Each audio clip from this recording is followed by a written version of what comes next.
Como é que vocês estão? Todos bem, direitinho, comportados? Eu sou a Bianca Barreto, líder idealizadora do grupo Reforma na Política, um grupo que tem como objetivo ensinar sobre política, especialmente ao público cristão, e mostrar para todo o povo, todos aqueles que quiserem saber, como a política está engajada em situações do nosso cotidiano.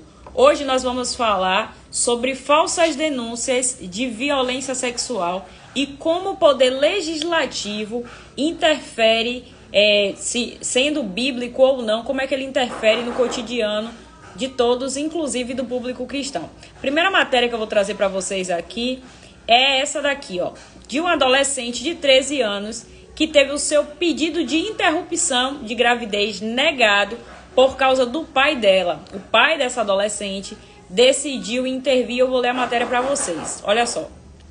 Um adolescente de 13 anos teve o aborto legal negado pelo Tribunal de Justiça de Goiás após o pai dela entrar na justiça solicitando a proibição do procedimento.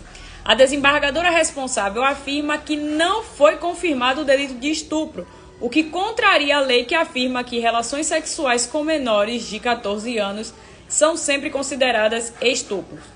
Uma coisa que vocês precisam saber. Quando uma matéria, um jornal, ele é esquerdista, ele traz a sua informação de maneira enviesada, certo? Então fiquem atentos a termos específicos, se eu me lembrar eu vou trazendo para vocês. Mas vamos lá. Olha só que lugar, que canal de comunicação canalha, e eu não estou falando do Bahia Notícias, é do Intercept, ó. De acordo com o site Intercept Brasil, memoriza esse nome, Intercept Brasil, porque até o final desse vídeo eu vou falar sobre ele mais algumas vezes. De acordo com o site Intercept Brasil, a jovem já completou 28 semanas de gravidez, ou seja, tem mais de 5 meses. 5 meses correspondem a 20 semanas, 6 meses, 24 semanas, 28 semanas correspondem a 7 meses, certo? O que torna o procedimento do aborto mais difícil. A adolescente afirmou em depoimento ao Conselho Tutelar da região em que vive que gostaria de interromper a gestação na 18ª semana e que se não tivesse acesso ao procedimento, iria realizá-lo por conta própria. O suspeito do abuso disse em depoimento ao Conselho que não sabia da idade da adolescente e que, caso soubesse, não teria mantido relações com ela. Bianca, você está falando sobre manter ou não manter relações. Foi ou não foi estupro? Se acalme que a gente vai conversar. O pai da menina teria, inclusive, pedido para conversar com o suspeito com o intuito de convencê-lo a assumir o bebê. Gente, você pode vir com aquela frase, né? Mas estuprador não é pai. Calma, se acalme e tenha calma. Apesar do pedido da jovem, o pai entrou na justiça para que o procedimento fosse proibido. Especialistas da área jurídica afirmam que o desejo da vítima, quando menor de 18 anos, não é o bastante para a realização do procedimento e que a autorização dos responsáveis é necessária nesse caso. Nesses casos, o Ministério Público pode representar a criança em caso de decisões divergentes. A promotoria pediu à Justiça que o aborto fosse realizado, mas o desembargador responsável pelo caso, Doracila Mar Rosa da Silva Andrade, proibiu a interrupção da gravidez e aceitou o pedido do pai. Aqui você vê a importância de pessoas que são pró-vida ou não. A promotoria pediu para que fosse realizado, provavelmente feminista. Já o desembargador negou, com certeza pró-vida. Glória a Deus por isso. A desembargadora afirmou que o pai da jovem argumentou que o delito de estupro está pendente de apuração. Apesar da lei brasileira estabelecer que qualquer tipo de relação sexual com pessoa menor de 14 anos é considerado estupro de vulnerável, ou seja, não foi uma violência sexual que essa menina sofreu. Provavelmente esse rapaz, não sei qual a idade dele, porque a matéria não diz, mas ela namorava com o rapaz. Tanto ela namorava que o pai foi conversar com o rapaz para que ele assumisse a criança. Ou seja, não foi estupro, foi estupro porque a lei entende que é estupro, certo? A magistrada afirmou ainda que a equipe médica deve utilizar todos os meios médicos e técnicas que assegurem a sobrevivência do nascituro, inclusive com todos os acompanhamentos necessários até que venha a receber alta médica, salvo comprovada a ocorrência de risco de vida para adolescente. Ou seja, é um adolescente que não corre risco de vida. Então a gravidez não tem justificativa para ser interrompida. O que aconteceu? Ela se envolveu, não se preveniu, está grávida, não quer assumir essa responsabilidade. A justiça determina que isso é considerado abuso, porém a justiça ignora, de forma intencional ou não, o volume de gestações de adolescentes. Em comunidades, aqui em Salvador, vou falar de onde eu moro, vi várias meninas engravidando a partir de 12 anos, tendo seus filhos e engravidando porque elas queriam realmente engravidar. Elas arrumaram um namorado, o namorado se envolvia com a vida errada e elas tinham a intenção de ser assumida por eles e elas engravidavam. E eles assumiam a responsabilidade, ou eles deixavam ela deixava os filhos com as avós. E é por isso que nós temos um alto volume de Bolsa Família por aqui, inclusive. Nas redes sociais, a ministra das Mulheres, Aparecida Gonçalves, afirmou que está acompanhando o caso. Exigências desnecessárias, como autorizações judiciais, transformam a busca pelo aborto legal em um calvário da vida de meninas e mulheres. Criança não é mãe. Primeiro que ela não sabe nem definir o que é mulher. Que dirás o que é criança? Tinha que ficar calada. E estuprador não é pai. E a vida de uma criança corre risco se mantida a gravidez. A vida que está correndo risco é do bebê que está no ventre dessa menina, que engravidou porque não se preveniu. Vai ter que assumir a responsabilidade, inclusive está tendo apoio familiar para isso. Fecha aspas, afirmou a ministra. Pelas redes sociais, a Associação Brasileira de Juristas pela Democracia, tem a palavra democracia, eu já acho estranho, afirma que entrou com um pedido de afastamento cautelar da desembargadora. Segundo a associação, após a solicitação, o Conselho Nacional de Justiça determinou que a juíza e a desembargadora envolvidas no caso prestem explicações sobre a decisão em até 5 dias. Bianca, você está falando isso sobre essa menina. Já entendi que a menina só está sendo considerada como alguém que foi abusada porque ela é menor de 14 anos, isso já ficou claro para mim. Mas o que é que isso tem a ver com falsas acusações de estupro? Vou trazer para vocês um caso que aconteceu há 2 dias. Qual foi a cidade? Deixa eu ver aqui. Eu vou botar aqui a matéria, eu vou ler a matéria para vocês e vou colocar um vídeo. Na verdade, eu só vou colocar aqui a chamada de fundo, porque eu vou botar um vídeo, então eu não vou ler, tá bom? Mulher presa por falsa acusação de estupro em Minas Gerais. Na madrugada do último sábado, uma mulher que trabalha como garota de programa foi detida em Uberlândia após registrar uma falsa denúncia de estupro. Vou parar de ler aqui. Essa pessoa, ela não está grávida, certo? Ela queria recuperar um pertence que eu vou botar a matéria para que vocês vejam. Mas caso essa pessoa estivesse gestante, ela poderia, sem nenhuma burocracia, se apresentar numa delegacia e realizar a interrupção de uma gravidez. Lembrando, isso foi uma falsa denúncia. Eu vou colocar o vídeo aqui para que vocês possam ver comigo e entender do que é que se trata. Vamos lá? Depois de denunciar o suposto estupro, uma mulher de 23 anos acabou sendo presa pela Polícia Militar aqui em Uberlândia. E ela vai responder por falsa comunicação de crime. Ela mentiu para a polícia. Polícia que não teve muito trabalho, inclusive, para descobrir toda essa farsa. Desde que esse fato chegou até nós, a gente queria dar uma resposta para a comunidade. E no Bairro Martins a gente tem um projeto de câmeras de rua muito grande. Inclusive a Polícia Militar e a comunidade têm acesso a essas câmeras. Então a gente começou um trabalho de olhar todas essas câmeras, por onde o veículo passou, para tentar entender o que realmente aconteceu. E durante as imagens, conforme vocês divulgaram, a gente constatou que o fato era inverídico. Ela inventou uma história, fez um boletim de ocorrência, e quando nós confrontamos essas imagens com as declarações dela, ela confessou que realmente ela estava mentindo. Ela confessou que ela fez um programa sexual com esse motorista desse veículo, de livre espontânea vontade, né? E assim que eles terminaram esse programa, tiveram um atrito em relação a valores a pagar. Então eles brigaram, ela desceu do carro e o celular dela ficou dentro do veículo. Então ela montou toda essa história para que a Polícia Militar tivesse um empenho para recuperar o celular dela. Depois de denunciar o suposto estupro, uma mulher de 23 anos acabou sendo presa. Tá, vou voltar. Vamos conversar sobre as implicações. Primeiro que essa mulher não foi presa. Ela assinou um TCO, que é um termo circunstancial de alguma coisa. Eu esqueci a sigla, gente. Mas vocês já sabem como eu sou, então relevem. Ela assinou esse termo se comprometendo a comparecer na delegacia quando ela for convocada. Olha a gravidade da situação. Essa situação aconteceu em pouquíssimo tempo, graças às câmeras, conseguiu verificar que foi uma denúncia falsa. Caso não tivesse câmeras nos lugares, o que teria acontecido com esse homem? O homem provavelmente seria preso, violentado na cadeia. Por quê? As feministas amam dizer que existe uma cultura de estupro no Brasil, mas não existe cultura de estupro no Brasil, porque nenhum estuprador é bem tratado em lugar nenhum, Só pela esquerda que ele é bem tratado, porque a esquerda não quer que ele receba tratamento hormonal para perder a libido e não quer pena de morte, nem quer prisão perpétua para o estuprador. Só para eles que estuprador tem que ter acesso a regalias. De resto, esqueça. Então vamos lá, esse cara teria sido detido, teria sido prejudicado. Como ficaria a vida desse cara? Vocês viram na matéria que essa mulher registrou o boletim de ocorrência para recuperar um celular. Era uma garota de programa, aí tá tudo bem se ela decidiu viver dessa maneira aí. Mas os prejuízos que ela iria causar para esse homem não se compara à assinatura de um TCO, muito menos a pena para uma falsa acusação. Uma falsa acusação hoje tem pena de detenção de 6 a 1 ano e meio, aproximadamente, não me lembro agora, mas é mínimo de 6 meses.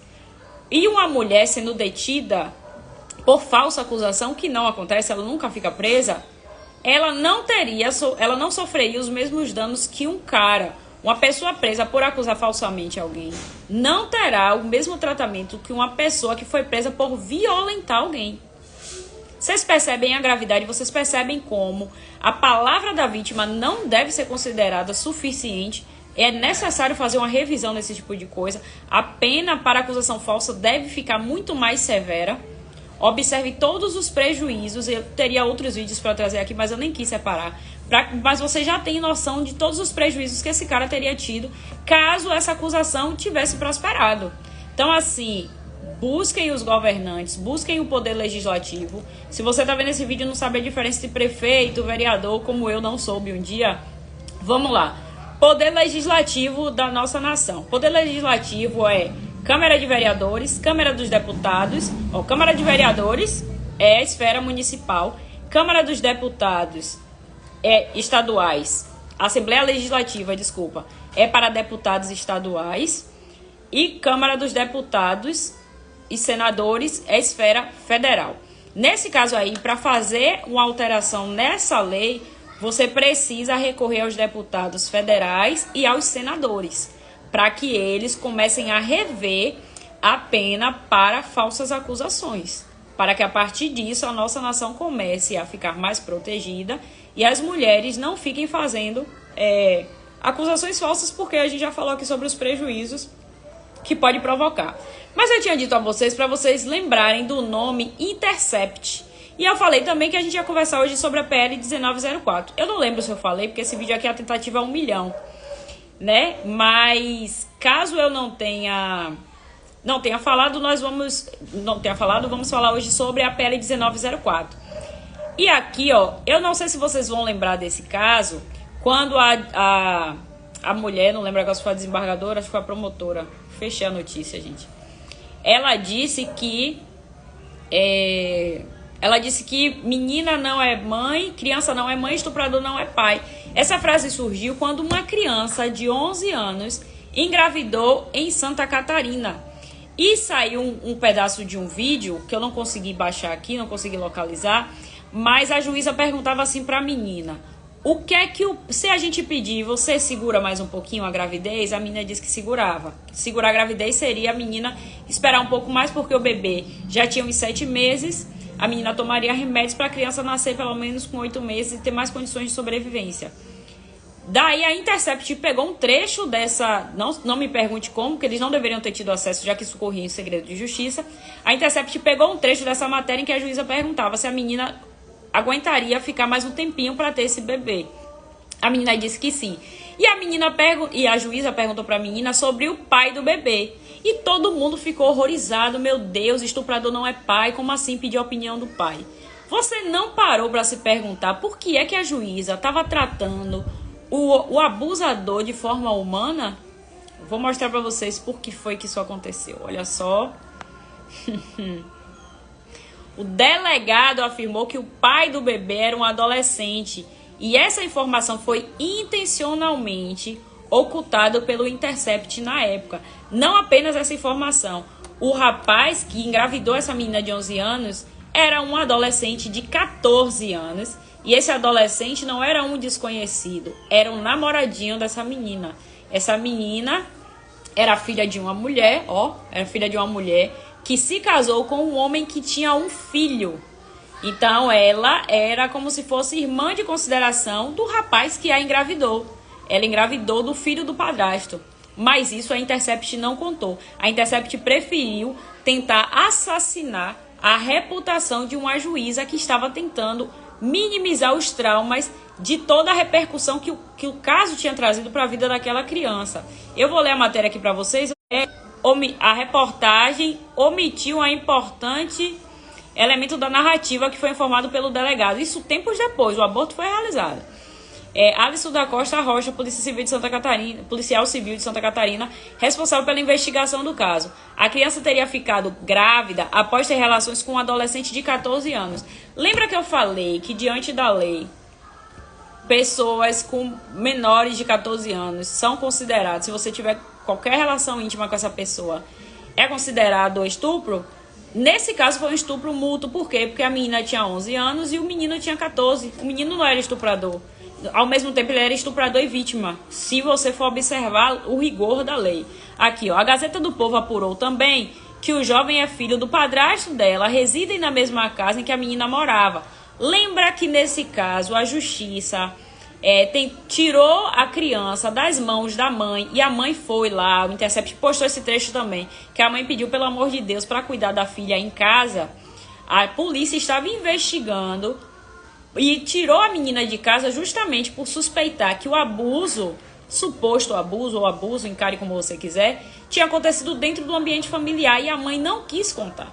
Depois que se descobriu quem era o pai da criança, é que deixaram fora mesmo para apurar se a menina realmente havia consentido ou não com contato, mas tudo indica que sim, que eram um casal.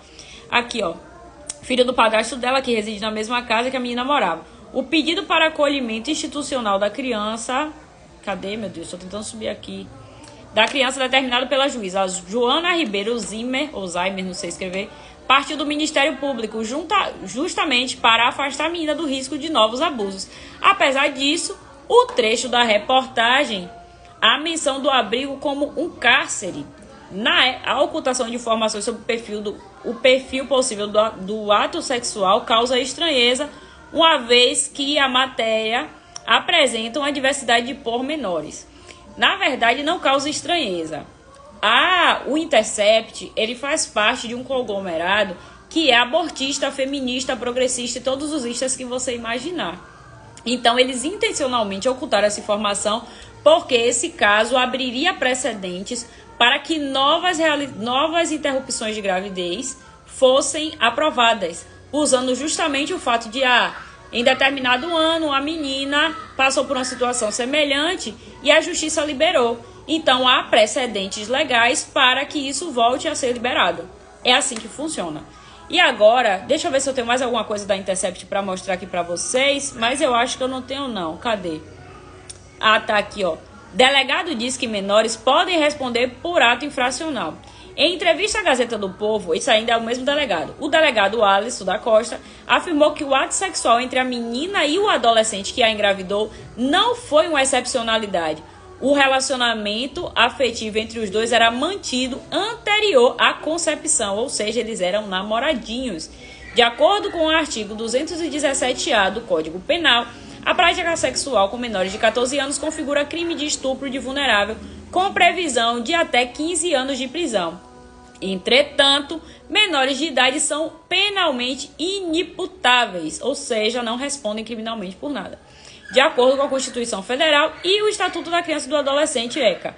Segundo a Lei Brasileira de Delitos cometidos por menores de 18 anos, resultam em ato infracional. Deixa eu ver aqui, outra coisa, se eu tenho outro trecho da matéria. Aqui, durante as investigações, segundo Rocha, foi identificado que a menina consentia e que em nenhum momento houve violência ou indução de forma unilateral para a prática do ato sexual. Mesmo assim, segundo a súmula 593 do Superior Tribunal de Justiça, STJ, considera-se estupro de vulnerável como presunção absoluta, independentemente do envolvimento amoroso ou consentimento por parte da vítima. Agora imagine como ficou a mente desse menino vendo a mídia tratando ele como estuprador de forma assim indiscriminada. Porque o menino era uma criança assim como ela. Tô tentando subir a câmera aqui, não tô conseguindo não, peraí. Vou ler cá pra baixo. Ah, Jesus. Cadê? A segunda hipótese do desfecho é que nenhum dos dois responda pelo ato infracional, aplicando-se a chamada exceção de Romeu e Julieta, que visa descriminalizar a conduta de adolescentes que possuem relações sexuais recíprocas. Nesse caso, leva-se em consideração o envolvimento da vítima, o namoro, ou seja, o contexto concreto, e não haveria penalização pelo ato infracional, e sim outras medidas como acompanhamento psicológico, psicossocial. Explica o delegado. Nessa semana, o Ministério Público de Santa Catarina pediu novas diligências em relação ao caso e após a finalização delas haverá conclusão definitiva da apuração policial. Aí foi coletado material genético do adolescente para confirmar a conclusão da investigação. Tá. No Brasil, segundo o delegado, independente da justiça entender... Deixa eu ver. Segundo o delegado, independente da justiça, entender que a menina... Independentemente de a justiça entender que a menina praticou o ato infracional, isso não impediria que houvesse a ressalva legal para o aborto. Porque, no caso, ela abusou do menino e o menino abusou dela, né? Eram dois adolescentes se envolvendo. Toda a relação sexual feita com a criança ou adolescente que tenha menos de 14 anos, mesmo que ela diga que quer ou pode praticar, a lei considera crime de estupro porque o legislador entende que um menor de 14 anos não tem autonomia para decidir dizer pratica ou não pratica o ato sexual. Por outro lado, Dário Júnior, doutor em Direito Processual, aponta que o alegado estupro cometido pelo adolescente juridicamente poderia não ser considerado como tal, invalidando a ressalva legal para a realização do aborto. Ou seja, a menina seria obrigada a ter o bebê sim. Sendo ele um adolescente de 13 anos, ela teria cometido um ato infracional equiparado ao estupro de vulnerável, o estupro mútuo, como eu falei. Mas ele também é considerado vulnerável, se juridicamente ele não comete crime. Nesse caso, seria difícil atestar que a gravidez foi fruto de um estupro, porque foi consensual e o autor foi um vulnerável. Aí depois a matéria continua falando sobre os pais dos menores. Então, assim, perceba a importância de você ir além dos fatos. Perceba a importância de você analisar além das narrativas. Eu vou começar a falar com vocês agora sobre a PL 1904, porque essa é a parte que eu estava muito ansiosa para fazer e falar com vocês sobre todas as distorções que envolveram essa PL, né? Ela é uma PL bem polêmica que, de forma bem esculhambada, assim, a esquerda tem colocado como a PL do abusador, como se eles fossem santos. Mas vamos lá. Eu tô colocando aqui a imagem, mas ficou meio embaçada, né? Acho que vocês não vão conseguir ver direito, mas eu vou fazer a leitura aqui para vocês. Projeto de lei número... Aqui não tá dizendo, né? Mas é o 1904, do deputado Sóstenes Cavalcante. Vamos lá. Provocar... Cadê? O artigo 2º decreta... Deixa eu ver. O artigo 124 do Decreto de Lei 2.848, de 7 de dezembro de 1940, Código Penal, passa a vigorar acrescido dos seguintes parágrafos. Artigo 124. Provocar aborto de si mesmo ou consentir que outrem lo provoque. Quando houver viabilidade fetal presumida em gestações acima de 22 semanas, as penas serão aplicadas conforme o delito de homicídio simples. Por que de homicídio simples? Porque aquela criança já tem condições de sobrevivência. Item 2. Eu acho que é parágrafo 2 que fala, né? Eu não sou advogado, então eu vou ler do jeito que eu sei ler, tá bom? O juiz poderá mitigar a pena conforme exigirem as circunstâncias individuais de cada caso, ou poderá até mesmo deixar de aplicá-la se as consequências da infração atingirem o próprio agente de forma tão grave que a sanção penal se torne desnecessária. Vamos lá, deixa eu ver aqui. Vou passar para vocês para a parte da justificativa. Não vou ficar muito presa nesse negócio aqui não, que até porque eu não sei ler esses BO direito, então vai dar ruim. Cadê a justificativa? Ah, tá, a justificativa daqui pra baixo. Justificativa. Gente, eu vou fazer o seguinte, eu vou fazer outro vídeo falando sobre isso. Deixa eu ver. Não, eu vou ler aqui. Embora as normas técnicas do Ministério da Saúde estabeleçam que, em caso de gravidez decorrente de estupro, o aborto somente deverá ser realizado até a 20ª semana, tem sido divulgado nesses anos após a pandemia que tais normas devem ser interpretadas de acordo com as leis e que, nesse sentido, como o Código Penal não estabelece limites máximos de idade gestacional para a realização da interrupção da gestação, o aborto pode ser praticado em qualquer idade gestacional, mesmo quando o nascituro já estiver viável. Então, qual é o objetivo principal desse projeto de lei? Dar limites para que a gravidez possa ser de fato interrompida. Porque, como não havia um limite estabelecido, a mulher chegava com 8 meses e dizia: esse bebê aqui é fruto de um estupro, vamos lá e tirar o bebê, certo? 8 meses, gente, já é parto. Ah, mas a pessoa não é obrigada a conviver com o fruto de um estupro. Ok, mas o bebê já nasceu, a diferença é que você matou antes de nascer. E essa história fatal fala um pouco disso. Vamos lá. O Código Penal estabelece no seu artigo 128, abre aspas, não se pune um aborto praticado por médico se a gravidez resulta de estupro e o aborto é precedido de consentimento da gestante. Não é difícil perceber que quando o Código Penal foi promulgado, se o legislador não colocou limites gestacionais ao aborto, não foi porque ele queria estender até o 9º mês da gestação. Basta recorrer às circunstâncias históricas da época. E aí o projeto de lei, ele vai trazendo todo o processo histórico. Ele fala aqui, ó.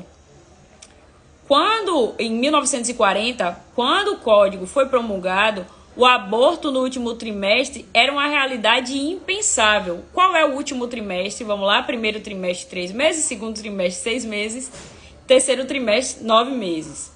E se fosse possível, ninguém o chamaria de aborto, mas sim de homicídio ou infanticídio. Daí ele fala, ó. Cadê, meu Deus do céu? Daí pode-se concluir que, se o aborto também está incluído debaixo do título dos crimes contra a pessoa, o legislador de 1940 entendeu que o nascituro era uma pessoa, no sentido jurídico do termo. Só por esse motivo, já não seria possível entender o artigo 128 como atribuindo à gestante o direito do aborto em caso de estupro. Somente poderia ser uma excludente de punabilidade, o mesmo Código Penal. Não. Vamos lá. Deixa eu ver o que mais aqui.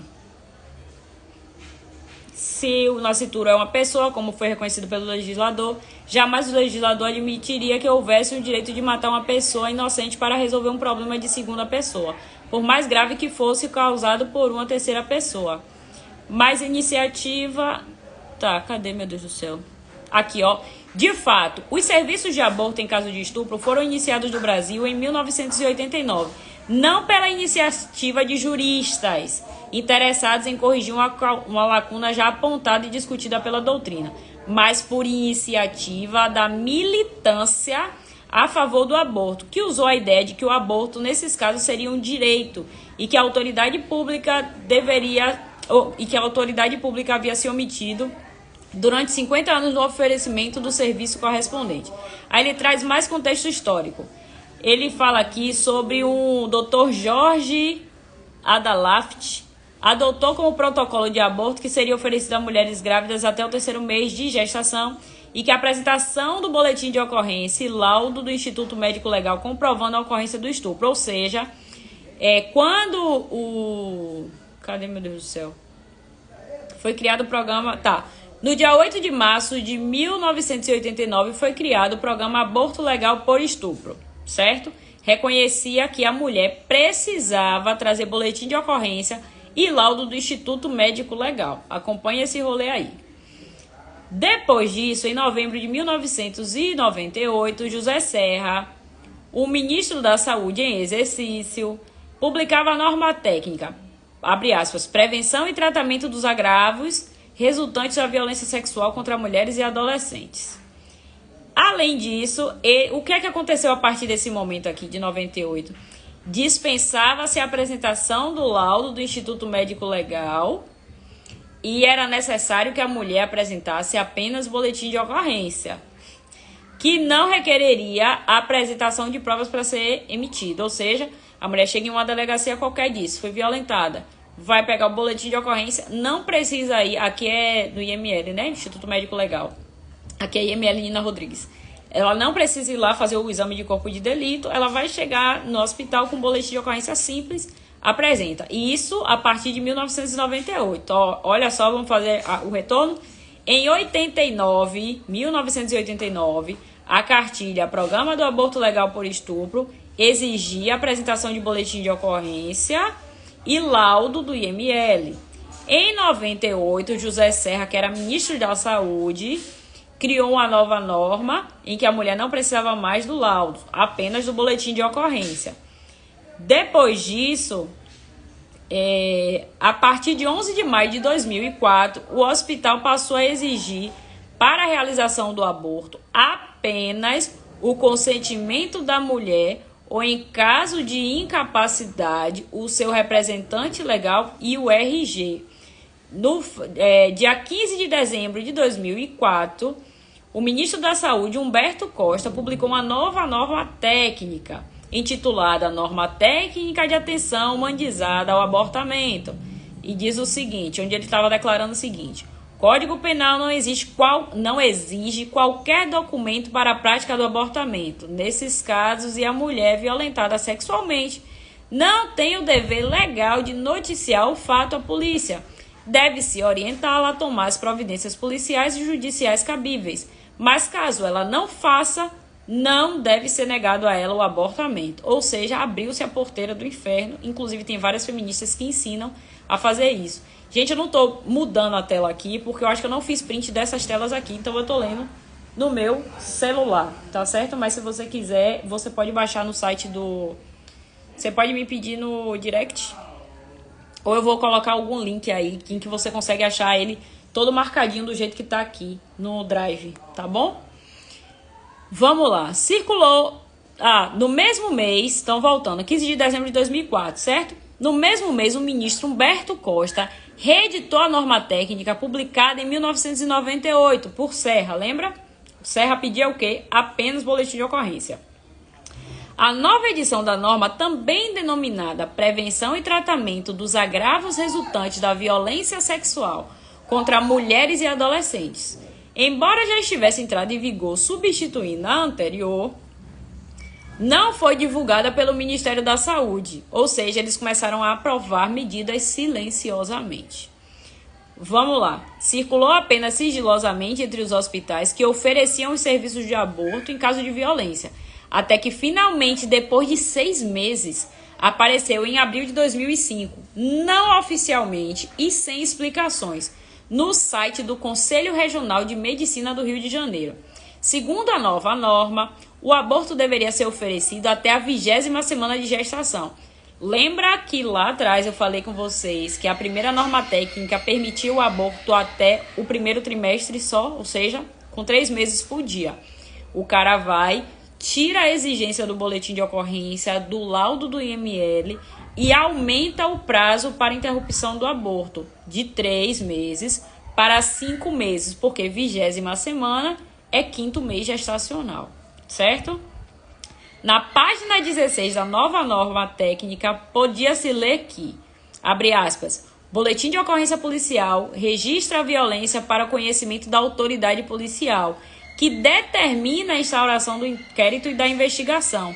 O laudo do IML é documento elaborado para fazer a prova criminal. A exigência da apresentação desses documentos para atendimento dos serviços de saúde é incorreta e ilegal. Quando você vê um militante abortista falando sobre isso, ele diz que quando a vítima denuncia, quando ela é obrigada a relatar a violência que sofreu, ela está sendo reviolentada, ela está revivendo as dores. Mas se ela precisar passar por terapia, ela vai reviver a dor também. Porque afinal de contas, a terapia você fala para poder tirar toda aquela dor. Você fala para que a pessoa te ajude a encontrar cura, a ressignificar tudo aquilo. Então, o boletim de ocorrência, ela impede que novas pessoas sejam vítimas de abuso. É uma coisa muito óbvia, nós não deveríamos ter que explicar o óbvio por aqui. Mas, infelizmente, tem sido necessário. Como é que você sofre uma violência, eu entendo que é difícil, né? Mas, enfim, e você deixa o cara livre, o cara sai impune. Não tem condição, gente. E na página 42 do mesmo documento, podia se ler também, abre aspas, O Código Penal afirma que a palavra da mulher que busca os serviços de saúde afirmando ter sofrido violência deve ter credibilidade ética e legalmente, devendo ser recebida como presunção de veracidade. Fecha aspas. Ou seja, foi a partir de 2004 que a palavra da mulher passou a bastar, sem nenhuma comprovação legal, sem necessidade de instauração de inquérito, sem necessidade de realização de corpo de delito. Abriu a porteira do inferno. Mais adiante ele fala o seguinte, aqui, meu Deus, deixa eu ver. Doutor Olímpio de Moraes, então, dirigiu-se, tomando assim a menina para exame, aplicou... deixa eu ver... Teve um caso, tá. Passou o tempo em agosto de 2020, vamos pro contexto. Uma menina, em agosto de 2020, uma menina de 10 anos foi abusada e engravidou na cidade de São Mateus. Gente, tudo isso tá na PL, certo? No norte do Espírito Santo. Quando a gravidez foi descoberta, a menina estava na 23ª semana de gestação. Os médicos do hospital local, seguindo as recomendações da norma técnica, lembra? A norma técnica estabeleceu um prazo de até 20 semanas. Então, os médicos, em obediência à norma técnica, disseram que não iriam realizar aquele procedimento, não iam interromper aquela gestação. Cadê, meu Deus? A menina foi levada na sexta-feira para a capital, a Vitória, onde havia um serviço especializado em abortos para vítimas de violência sexual. Mas os médicos também se recusaram, ou seja, a menina saiu rodando em outros ambientes e não teve êxito. Entretanto, durante a madrugada do sábado para o domingo, no dia 16 de agosto de 2020, uma viatura policial estacionou junto ao hospital, obteve a alta da menina e a conduziu ao aeroporto, onde um jato particular a esperava para conduzi-la à cidade de Recife, onde ela foi recebida pelo Serviço de Abortos para Casos de Violência Sexual no Centro Integrado da Saúde, Amaury de Medeiros. Segundo declarado em coletiva de imprensa, na tarde da segunda-feira, dia 17 de agosto, o acordo para a transferência da menina já havia sido formalizado no sábado à noite, no dia 15 de agosto, entre o secretário de Saúde do Estado do Espírito Santo, Nésio Fernandes, e o doutor Olímpio Barbosa de Moraes Filho, na época ex-diretor médico do CISAM. Para a surpresa dos que haviam organizado a transferência, os médicos dos diversos plantões do serviço também se recusaram a realizar o procedimento devido ao estado avançado da gravidez. O doutor Olímpio de Moraes, então, dirigiu-se pessoalmente ao CISAM. Esse aqui é abortista nível hard. Tomando para si a menina para exame, aplicou uma injeção de cloreto de potássio no coração do nascituro, causando-lhe morte instantânea por assistolia fetal. Em seguida, disse aos colegas: o concepto já está morto. Não há mais o que discutir. Podem realizar o aborto. Aborto não, podem realizar o parto, que ele já tinha matado a criança. Foi esse precedente, eu falei sobre precedentes da menina de Santa Catarina, lembra? Que fez com que 2 anos depois um acontecimento viesse a se desenrolar de modo atípico. Em 4 de maio de 2022, uma menina grávida de 22 semanas. O contexto histórico da PL traz a história da menina que eu trouxe para vocês, que o Intercept pegou e fez toda aquela presepada. Onde foi que isso começou? Começou no precedente de 2020. Em 2022, os eventos estão ligados. Em 2022, o fato daquele médico ter aplicado a assistolia fetal naquela criança fez com que o precedente fosse obedecido também para a aplicação da assistolia fetal nesse bebê de Santa Catarina, que já estava com, acho que 8 meses, 29 semanas de gestação. 29, cadê? Foi isso mesmo. 29 semanas de gestação. 7 meses e 1 semana, na verdade, né? 28 são 7 meses. Deixa eu ver o que mais que tem aqui. Abortamento. Tá, gente. Esse aqui foi o contexto histórico todo. Deixa eu ver, meu Deus. O doutor Jorge compareceu. Jorge Andalaft. Compareceu várias vezes diante das câmeras. Deixa eu encerrar, tirar essa apresentação aqui. Ficar só eu aqui pra falar com vocês. Cadê, meu Deus? Quero infundada como produto da ignorância, já que... Abortamento é a interrupção da gravidez até a 20ª ou a 22ª semana de gestação. com o produto da concepção. Ah, tá. Por que a lei quer reconhecer como assassinato? Porque eles consideram aborto quando quando o bebê já tem... Quando o bebê não tem viabilidade ainda fetal, né? Não tem chance de sobreviver fora do ventre. Então, é até a 20ª ou até a 22ª semana. A partir da 22ª semana, já fica inviável, porque a criança ela já pode sobreviver, ela pode nascer prematura. E 22ª semana, pesando menos de 500 gramas. Até a 22ª semana, pesando menos de 500 gramas, não tem chance de sobreviver. Então, é aborto. Não se recomenda a interrupção da gravidez após 20 semanas de idade gestacional. A mulher deve ser informada da impossibilidade de atender a solicitação, aconselhada... Tá. Cadê? Deixa eu ver. Mas na esteira do precedente criado por Dr. Olímpio, 2 dias após... Deixa eu ver aqui. A negativa da realização do aborto ou exigência do requisito previsto em lei... configurava hipótese de violência psicológica. Ah, ainda teve essa presepada aqui do Intercept. Disseram que a menina estava sofrendo violência psicológica e violência institucional.